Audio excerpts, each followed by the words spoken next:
اچھا، کبھی یہ خیال آیا ہے کہ انسان آخر ہے کیا؟ کیا ہم بس مٹی کا ایک جسم ہے یا اس سے بڑھ کر بھی کچھ ہے؟ آج ہم ایک بہت پرانی اور گہری کہانی کو سمجھنے کی کوشش کریں گے جو انسانی فطرت کے انہی بنیادی سوالوں کا جواب دیتی ہے، مٹی، توازن اور روح کی۔ تو یہ کہانی بہت ڈرامائی انداز میں شروع ہوتی ہے۔ کوئی خاموشی نہیں، بلکہ ایک زبردست الہی اعلان ہوتا ہے، ایک ایسا حکم جو فرشتوں کو دیا گیا اور جس نے کائنات کا نقشہ ہی بدل دیا۔ یہ اس بات کا اشارہ تھا کہ کچھ بہت بڑا، بہت غیر معمولی ہونے والا ہے۔ اور یہ اعلان کوئی عام اعلان نہیں تھا، یہ ایک طرح سے ایک کائناتی بحث کا آغاز تھا۔ آسمانوں میں اس نئی مخلوق کے بارے میں سوالات اٹھنے لگے کہ یہ کون ہوگا، اس کا مقصد کیا ہوگا، اور یہیں سے اس کہانی کا مرکزی خیال شروع ہوتا ہے۔ اور اعلان یہ تھا کہ ایک نئی مخلوق، ایک بشر بنایا جائے گا مٹی سے۔ جی ہاں، کوئی آسمانی چیز نہیں، بلکہ زمین کی عام مٹی۔ یہی وہ بات تھی جس نے فرشتوں کو حیران کر دیا اور ان کے اگلے سوال کی بنیاد رکھی۔ تو فرشتوں نے پوچھا کہ ایسی مخلوق کیوں بنائی جا رہی ہے جو زمین پر فساد کرے گی اور خون بہائے گی؟ دیکھیے، ان کا سوال بہت منطقی تھا۔ وہ اس مخلوق کے اندر چھپے خطرے کو دیکھ رہے ہیں، اور یہی اس کہانی کا سب سے بڑا ٹینشن پوائنٹ ہے۔ تو اس گہرے سوال کا جواب خود انسان کی بناوٹ میں چھپا ہوا ہے۔ چلیں اس کے پہلے حصے کو دیکھتے ہیں، وہ حصہ جو سب سے زیادہ نظر آتا ہے، جو سب سے زیادہ زمینی ہے۔ یہ مٹی ہمارا جسم ہے، گوشت، ہڈیاں، خون، یہ وہ مادی حقیقت ہے جو ہمیں زمین کی ہر جاندار چیز سے جوڑتی ہے، جانوروں سے لے کر پودوں تک۔ یہ ہماری مشترکہ بایولوجیکل وراثت ہے۔ ذرا سوچیں اس کے بارے میں۔ بھوک، پیاس، اپنی بقا کی خواہش، یہ ساری بنیادی چیزیں ہم جانوروں کے ساتھ شیئر کرتے ہیں۔ یہ ہماری حیوانی فطرت ہے جو ہمیں زندہ رکھنے کے لیے ہر وقت کام کرتی ہے۔ لیکن یہ کہانی کا صرف ایک حصہ ہے۔ لیکن دیکھیں، اگر ہم صرف مٹی ہوتے تو فرشتوں کی بات بالکل صحیح تھی۔ یہیں پر دوسرا اور سب سے انقلابی عنصر سامنے آتا ہے، وہ چیز جو ہمیں جانوروں کی دنیا سے بالکل الگ کر دیتی ہے۔ اس سے کہتے ہیں توازن، یعنی توازن۔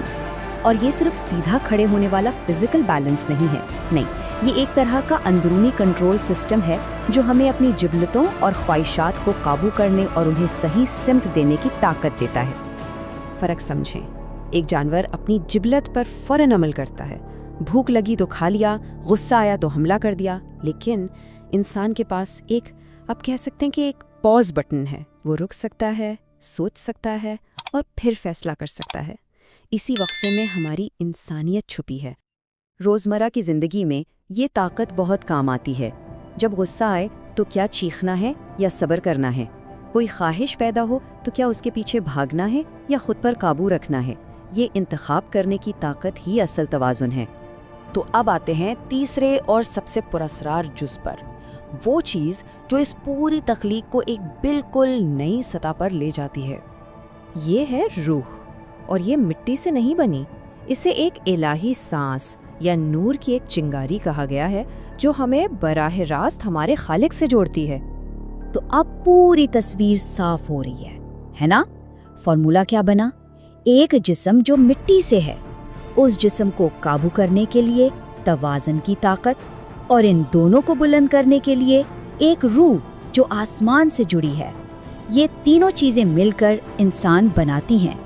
تو جب یہ اتنی پیچیدہ اور شاندار مخلوق بن گئی تو اب کائنات میں موجود ہر ایک کے لیے ایک بہت بڑے امتحان کا وقت تھا۔ کیا وہ اس تخلیق کی پوری حقیقت کو دیکھ پائیں گے؟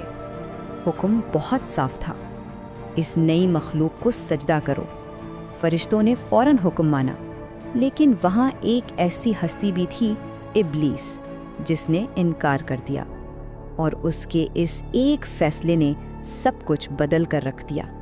لیکن سوال یہ ہے کہ اس نے انکار کیوں کیا، اور اس انکار کی جو وجہ بتائی گئی وہ مسئلہ تخلیق میں نہیں بلکہ دیکھنے والے کی اپنی نظر میں ظاہر کرتی ہے۔ ابلیس کی نظر صرف مٹی پر پڑی، اس نے صرف کمزوری دیکھی، خامی دیکھی۔ اپنے تکبر کی وجہ سے اس نے جان بوجھ کر اس زبردست توازن اور اس الہی روح کو نظر انداز کر دیا جو اس مٹی کے اندر موجود تھی۔ اس نے پوری تصویر دیکھنے سے ہی انکار کر دیا۔ اور یہی وہ غلطی ہے جو آج بھی دہرائی جاتی ہے، کسی بھی پیچیدہ حقیقت کا صرف وہ حصہ دیکھنا جو ہماری اپنی سوچ یا تعصب کو صحیح ثابت کرے اور باقی سب کچھ نظر انداز کر دینا۔ تو اس پوری کہانی کا اصل سبق کیا ہے؟ یہ ہماری سمجھ، ہماری پرسیپشن کے بارے میں ہے۔ آخر میں یہ قدیم کہانی ہم سب کے لیے ایک بہت ہی اہم سوال چھوڑ جاتی ہے۔ جب ہم دوسروں کو دیکھتے ہیں یا جب ہم آئینے میں خود کو دیکھتے ہیں تو ہم کیا دیکھتے ہیں؟ کیا صرف مٹی نظر آتی ہے، خامیاں، کمزوریاں اور غلطیاں، یا پھر ہم پوری حقیقت کو دیکھنے کی کوشش کرتے ہیں؟ وہ مٹی، اس کے ساتھ وہ توازن اور وہ روح جو ہم سب کو انسان بناتی ہے۔ فیصلہ ہمیں خود کرنا ہے۔